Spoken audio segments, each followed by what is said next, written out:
Seeking every opportunity that he can to defend Jon Jones, UFC President Dana White says that Jones versus Alex Pereira is a, quote, possibility, but wants to remind you that Jones is the nastiest dude ever in history. Will we ever see Jon Jones versus Alex Pereira? Possibility. I mean, Rogan is pushing me right now to try to make that fight. It's just, guys, let me explain something to you. Jon Jones is a whole nother. Jon Jones is, I consider Jon Jones the greatest combat fighter of all time. When you talk about the Alis and the this and the that. Oh, and that? Wow. And let me tell you what, I got Ali's picture hung everywhere. I love Muhammad Ali. Yeah. I love Mike Tyson. Jon Jones is the nastiest dude ever in the history. And I always say this about Jon's got a dark side to him, man. A black man can't drink. Jon's got like those dogs that'll rip your arms apart and do all that. And he's actually a professional MMA fighter, Jonathan Jones. He shoots guns. Jon Jones is a killer in every way that you can be. When the stuff was going on during COVID and there was riots and people were spray painting, Jon Jones went into town and was taking spray cans out of people's hands and slapping them and saying, "Go home. You're not at my town." And I mean, this Jon Jones is, My follow-up question was going to be, Shaq at the peak of his powers. I've heard the way you speak of Jon Jones. How would that have gone? Not good. Yeah, not If good. Shaq had gone evil too, because I think Let Shaq me tell you could my go- Jon Jones story. Okay, please. I'm at the Super Bowl, and it hits me so hard in the back, and I turn around, I was like, "Oh, hey, John, how you doing, buddy?" When this hit me so hard, "Hey, what else you got?" And I was like, So now I'm in fight mode. I'm about to, whoever it is, I'm swinging. I turned around, and it was John by himself. And I looked, and I was like, "Oh, hey, what's up, John? How you doing, buddy?" He's like, "Hey, Shaq, I'm a big fan of you." But yeah, he is a nice. Conor McGregor hosts the BKFC press conference and teases a jump to bare knuckle after his UFC contract, which only has 2 fights left. This is a sport on the rise, and with my backing, I'm confident I can strap it to a rocket ship and send it right to the moon.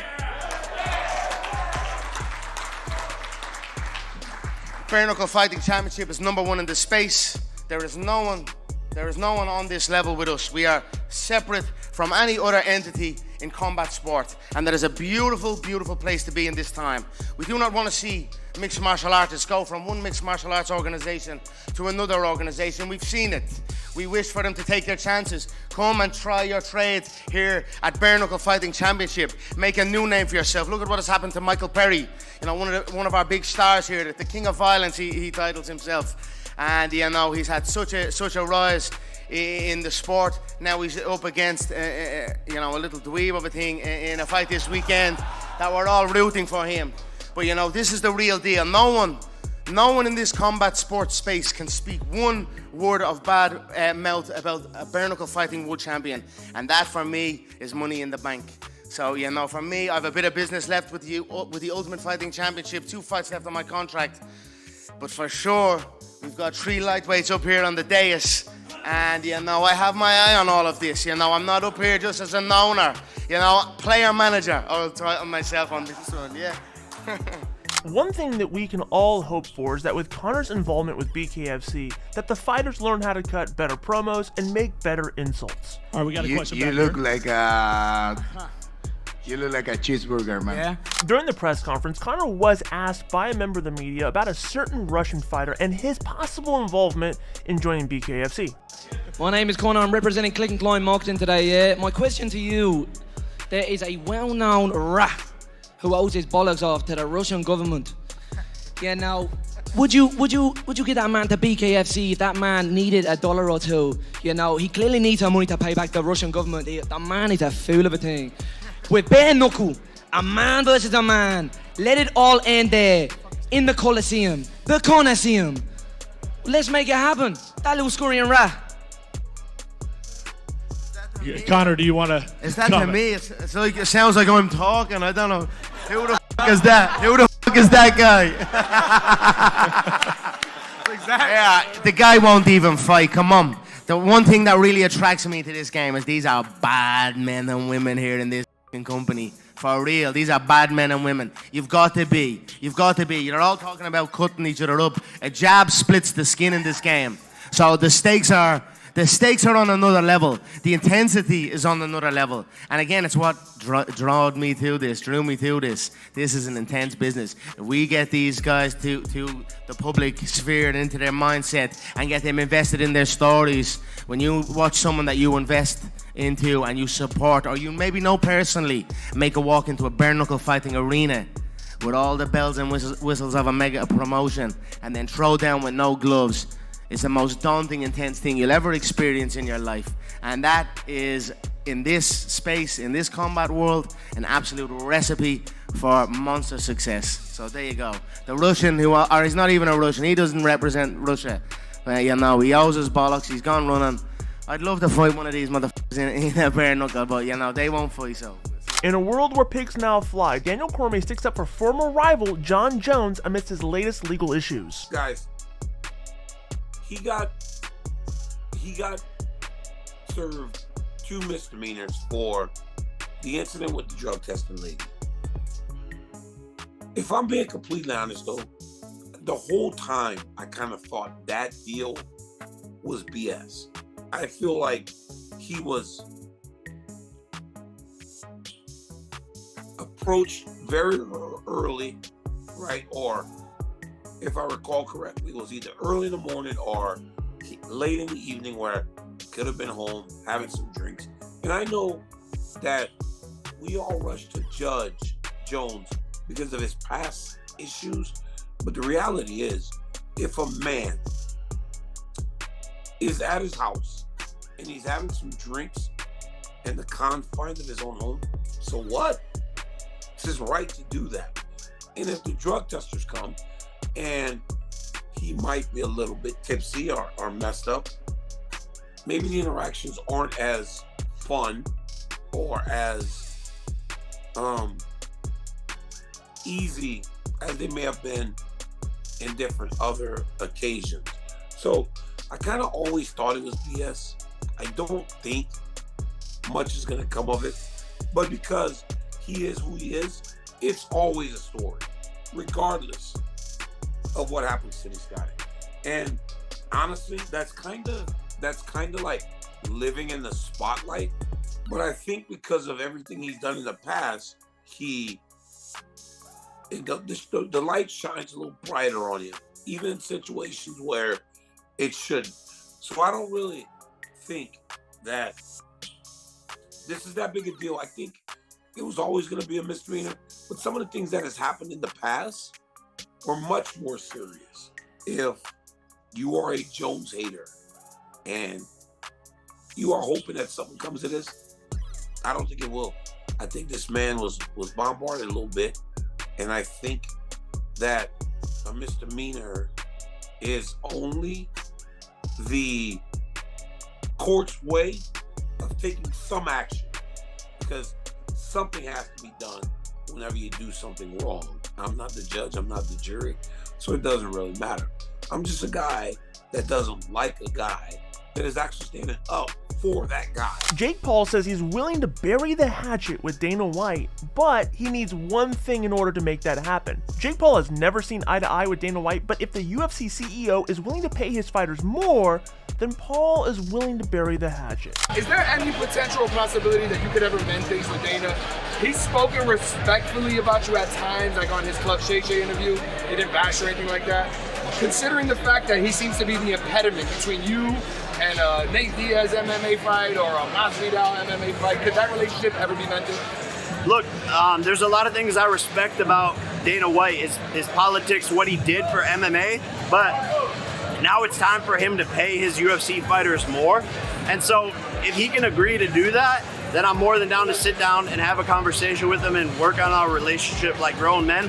And at the end of the day, I just want what's best for the fighters. Former UFC champion Michael Bisping lays down the roadmap for how Khamzat Chimaev can fight the winner of Dricus du Plessis versus Israel Adesanya and skip over Sean Strickland for the middleweight title. Khamzat Chimaev, the undefeated Chechen, the absolute powerhouse of mixed martial arts, certainly in the very first round. This man is a wrecking force of nature. 13-0, 7-0 in the the UFC, and this man is demanding a UFC title fight. Well, because he said he deserves it. And I'll tell you what, he does kind of deserve it. He actually said, listen, I have 7 fights in the UFC, 7 victories. There is no fighter in the UFC who has won 7 fights without fighting for the belt. First of all, I won 18 fights in the UFC before I got a UFC title fight. But I know what he's saying. He's talking about consecutive victories.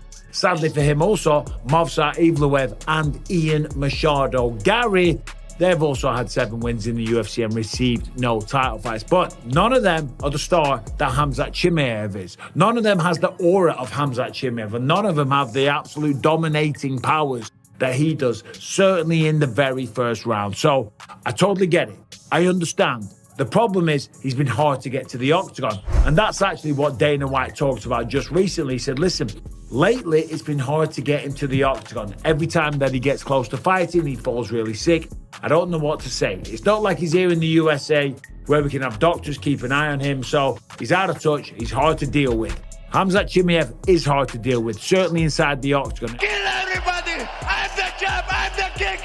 He wants a title fight, and I'm not against that. Of course, he pulled out of the fight in Saudi Arabia because he was violently sick. Sicknesses, illnesses, they happen, right? We're human beings, okay? It happens. So there's no judgment against him for that. But the reality is for Khamzat Chimaev, the man doesn't fight too frequently. Had 1 fight in 2023. 2 in 2022 and 1 in 2021. So that's an issue, certainly for the UFC. And certainly lately he's kind of been, I don't want to say unreliable, but he's pulled out a couple of times, okay? But I love watching him fight. But I think 7-0, the work that he's done, the performances that he's had at welterweight and at middleweight, if he had have beaten Robert Whittaker, I would have been all for it. In fact, Dricus du Plessis was talking about it, that he wants to fight him. He wants to be the person to take that on. I would love to fight Khamzat. I mean, that's he has nobody's beaten him, and he was almost like the boogeyman of this division.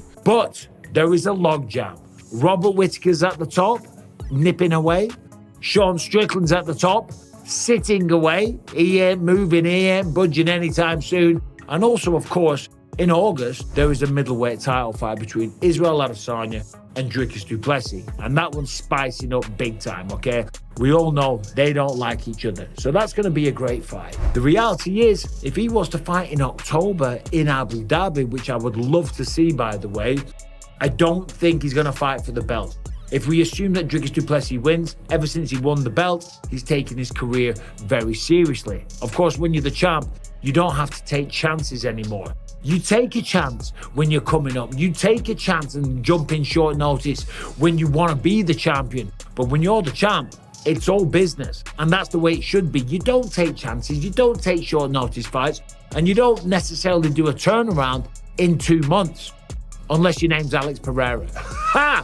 Sherman. UFC 300, UFC 303. That man's out of his mind. He is an anomaly in more ways than one. That's why gotta respect Alex Pereira. But still, back to Khamzat Chimaev. As I said, he's at the kind of bottom of the list when it comes to title contenders. Sean Strickland, he feels that he's got a real good case. Robert Whittaker, as I said, he's nipping away. He's chomping at the bit. He's trying to take fights. Whittaker, if I'm honest, probably needs one more fight to really solidify that.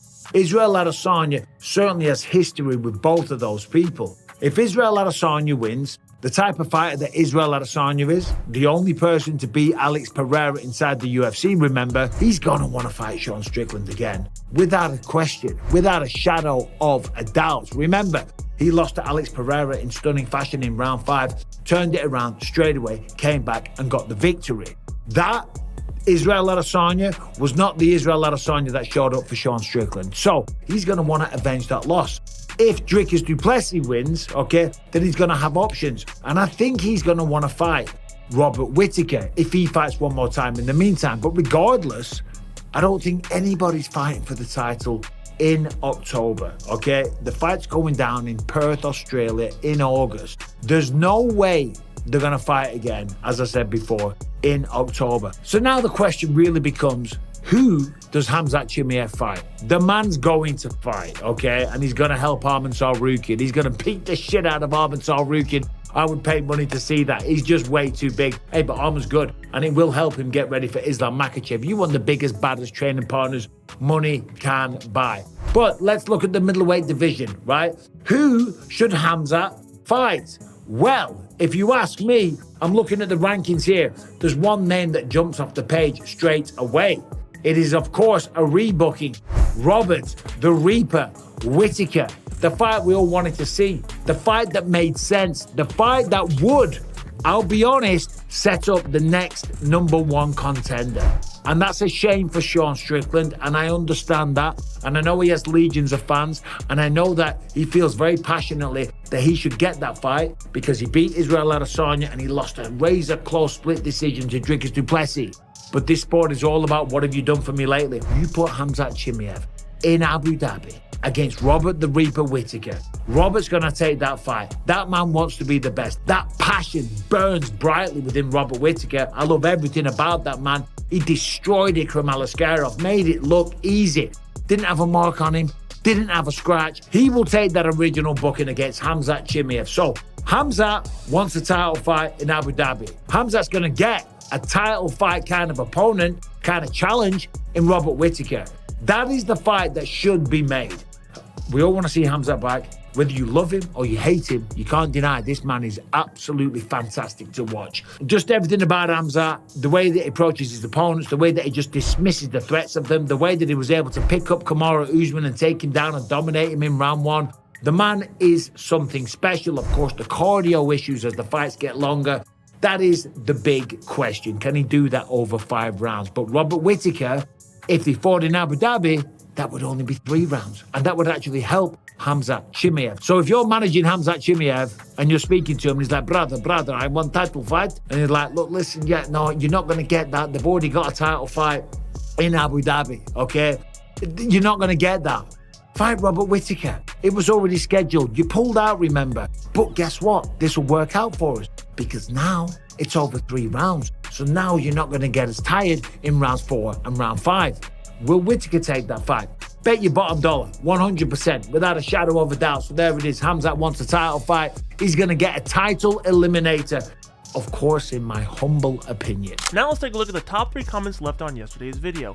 At Phantom Ghost, who's a subscriber by the way, and you should be too, says, the Diamond has always been my favorite fighter, and I see Tom coming up through the ranks. I love Sean Strickland's straight way of talking, but Alex Pereira is on another level. Would love to see him kick Old Bones' career to the curb. At Rogelio Herrera says, Nate was set up. Notice how no other fighter on the card has said anything about being scammed? It's actually a really good point. And DDDDD49, perhaps with the worst take of them all, says, I hope he doesn't get paid. People like him are ruining boxing. DDDDD49, I'd say that they're the only reason boxing has any sort of pulse right now. If you want your comments highlighted on tomorrow's video, simply comment down below. We'll highlight the top best comments, good, bad, or indifferent, and feature them in tomorrow's video. And that does it for today's video, but make sure you're liking this video, subscribing to this channel, and clicking the bell notification so you can get notified every time we drop a new video. And in case you missed it, check out yesterday's news.